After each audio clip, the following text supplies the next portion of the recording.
आज हम आपको शीत युद्ध के दौर की एक ऐसी अविश्वसनीय कहानी सुनाने जा रहे हैं जिसे दुनिया की सबसे सफल खुफिया कार्रवाइयों में से एक माना जाता है। यह कहानी उस समय की है जब सोवियत संघ और अमेरिका के बीच पूरी दुनिया दो खेमों में बटी हुई थी, जब मध्य पूर्व बारूद के ढेर पर बैठा हुआ था, जब अरब और इजराइल के बीच हर कुछ वर्षों में युद्ध छिड़ जाता था और जब आसमान में उड़ने वाला एक लड़ाकू विमान किसी देश की सैन्य ताकत का सबसे बड़ा प्रतीक माना जाता था। यह कहानी है सोवियत संघ के सबसे आधुनिक फाइटर जेट MiG-21 की। यह वही विमान था जिसने 1960 के दशक में पश्चिमी देशों की नींद उड़ा दी थी। अमेरिका, ब्रिटेन, फ्रांस और नाटो देशों के सैन्य विशेषज्ञ इसकी असली क्षमताओं को जानने के लिए बेताब थे, लेकिन उनके पास केवल अनुमान थे, वास्तविक जानकारी भी नहीं थी। दूसरी तरफ अरब देशों की वायुसेनाएं तेजी से MiG-21 से लैस हो रही थी। मिस्र, सीरिया और इराक जैसे देशों के पास यह विमान पहुंच चुका था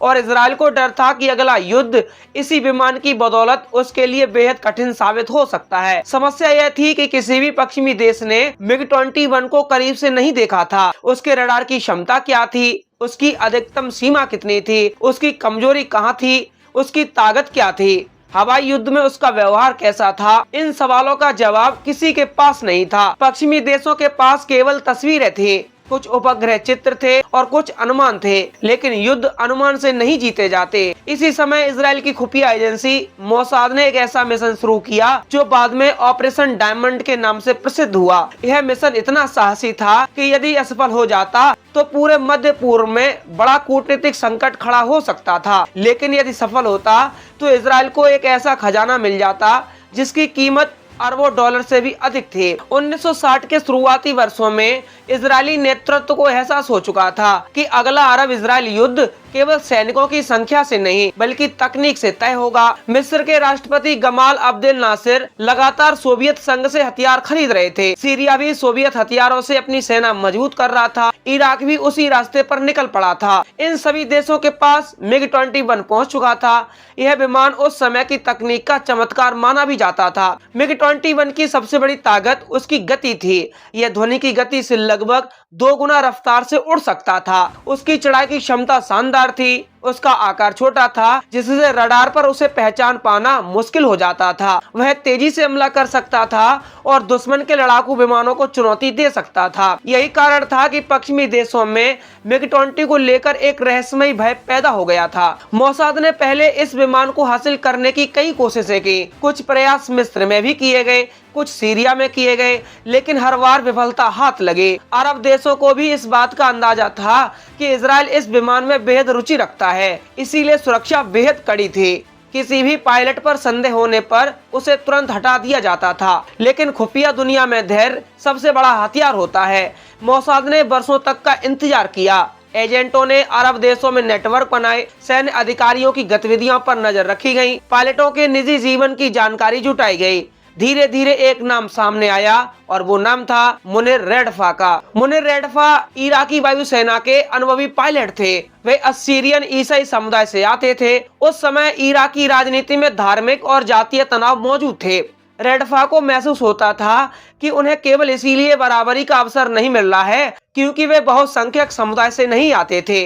वे अपने वरिष्ठ अधिकारियों से भी असंतुष्ट थे और राजनीतिक माहौल से भी निराश थे। मोसाद ने उनकी इसी कमजोरी को अवसर में बदलने का फैसला किया, लेकिन किसी लड़ाकू विमान के पायलट को अपने देश के खिलाफ जाने के लिए मनाना आसान नहीं था। यह भी एक लंबी प्रक्रिया थी। पहले उनके आसपास के लोगों से संपर्क किया गया, फिर धीरे धीरे अप्रत्य संदेश पहुंचाए गए। इसके बाद यूरोप में मुलाकातों का दौर शुरू हुआ। कहा जाता है कि मोसाद ने रेडफा को यह विश्वास दिलाया कि यदि वे इजराइल की मदद करते हैं तो उनका पूरा परिवार सुरक्षित रहेगा, उन्हें नई पहचान दी जाएगी, आर्थिक सुरक्षा दी जाएगी और जीवन भर संरक्षण मिलेगा। दूसरी तरफ यदि वे इराक में ही रहते हैं तो राजनीतिक परिस्थितियों के कारण उनका भविष्य अनिश्चित था। महीनों तक बातचीत चलती रही। रेडफा को समझाया गया कि केवल उनका भागना पर्याप्त नहीं होगा, उन्हें MiG-21 भी साथ लाना होगा। यही मिशन का सबसे कठिन हिस्सा था। एक फाइटर जेट लेकर दुश्मन देश भागना लगभग आत्महत्या जैसा था। यदि रडार पर गतिविधियां पकड़ ली जाती तो इराकी लड़ाकू विमान उनका पीछा कर सकते थे। यदि ईंधन कम पड़ जाता तो विमान रास्ते में गिर सकता था। यदि इजराइल तक पहुंचने से पहले उन्हें मार गिराया जाता तो मिशन समाप्त हो जाता। इसके बावजूद रेडफा तैयार हो गए। अब शुरू हुई ऑपरेशन डायमंड की अंतिम तैयारी। मोसाद ने सबसे पहले रेडफा के परिवार को सुरक्षित निकालने की योजना बनाई, क्योंकि यदि परिवार इराक में रहता तो सरकार उन्हें बंधक बना सकती थी। इसीलिए गुप्त नेटवर्क के जरिए परिवार के सदस्यों को अलग अलग मार्गों से बाहर निकाला गया। कुछ लोग यूरोप पहुंचे, कुछ अन्य देशों में गए। जब तक इराकी अधिकारियों को कुछ समझ आता तब तक परिवार उनकी पहुंच से बाहर जा चुका था। इसके बाद मिशन के दिन की तैयारी की गई। रेडफा को एक ऐसी उड़ान चुननी थी जिसमें पर्याप्त ईंधन हो और संदेह भी न हो। उन्हें अपनी सामान्य दिनचर्या के अनुसार उड़ान भरनी थी ताकि किसी को संदेश न हो। 16 अगस्त 1966 की सुबह इतिहास बदलने वाली थी। रेडफा अपने MiG-21 में बैठे। सब कुछ सामान्य दिखाई दे रहा था। एयरवेस पर किसी को अंदाजा नहीं था कि कुछ ही घंटों में दुनिया की सबसे चर्चित खुफिया कार्रवाई पूरी होने वाली है। विमान ने उड़ान भरी। शुरुआती मिनटों में सब कुछ नियमित रहा, लेकिन रेडफा ने तय योजना के अनुसार अपना मार्ग बदलना शुरू किया। इराकी रडार ऑपरेटरों को पहले लगा कि शायद कोई तकनीकी त्रुटि है, लेकिन जब विमान लगातार निर्धारित मार्ग से हटता गया तो चिंता बढ़ने लगे। अब तक बहुत देर हो चुकी थी। रेडफा तेजी से इजराइल की दिशा में बढ़ रहे थे। दूसरी तरफ इजराइल भी पूरी तरह सतर्क था। रडार लगातार MiG-20 की गतिविधियों पर नजर रखे हुए थे। इजरायली वायुसेना के लड़ाकू विमान तैयार खड़े थे। जैसे ही रेडफा इजराइल के नजदीक पहुंचे, इजरायली मिराज 3 लड़ाकू विमान आसमान में पहुंचे और उन्हें सुरक्षित एस्कॉर्ट करने लगे। कुछ ही देर बाद वह क्षण आया जिसका मोसाद वर्षों से इंतजार कर रही थी। सोवियत संघ का सबसे आधुनिक फाइटर जेट MiG-21 सुरक्षित रूप से इजराइल के एयरबेस पर उतर चुका था। मोसाद के मुख्यालयों में जश्न का माहौल था। यह केवल एक विमान नहीं था, यह सोवियत सैन्य तकनीक का खजाना था। इजराइल ने बिना गोली चलाए अपने सबसे बड़े दुश्मनों में से एक की सबसे महत्वपूर्ण सैन्य संपत्ति हासिल कर ली थी। इसके बाद शुरू हुआ वास्तविक अध्ययन। इजरायली इंजीनियरों ने विमान को पूरी तरह खोल कर देखा। इसके इंजन, रडार, इलेक्ट्रॉनिक्स, हथियार प्रणाली, उड़ान नियंत्रण प्रणाली और हर तकनीकी हिस्से का परीक्षण किया गया। परीक्षण पायलटों ने सैकड़ों घंटे उड़ान भरकर उसकी वास्तविक क्षमताओं को समझा। अध्ययनों से पता चला कि MiG-21 बेहद तेज जरूर था, लेकिन उसकी कुछ महत्वपूर्ण कमजोरियां भी थीं। उच्च गति पर वह शानदार प्रदर्शन करता था, लेकिन कुछ परिस्थितियों में उसकी गतिशीलता सीमित हो जाती थी। उसके रडार की भी कुछ सीमाएं थी। उसकी ईंधन क्षमता उतनी अधिक नहीं थी जितनी पश्चिमी विशेषज्ञों ने कल्पना की थी। अब पहली बार इजराइल के पास अपने दुश्मन के सबसे शक्तिशाली हथियार का पूरा ब्लूप्रिंट था। इस सफलता का प्रभाव केवल इजराइल तक सीमित नहीं रहा। अमेरिका भी इस विमान को देखने के लिए उत्सुक था। शीत युद्ध के दौर में सोवियत तकनीक को समझना अमेरिकी राष्ट्रीय सुरक्षा का सबसे बड़ा मुद्दा था। कुछ समय बाद MiG-21 अमेरिकी विशेषज्ञों को भी अध्ययन के लिए उपलब्ध कराया गया। अमेरिका ने गुप्त परीक्षण कार्यक्रम शुरू किया। अमेरिकी पायलटों ने MiG-21 उड़ाया और उसकी तुलना अमेरिकी विमानों से की। इससे वियतनाम युद्ध में अमेरिकी रणनीति बदलने में मदद मिली।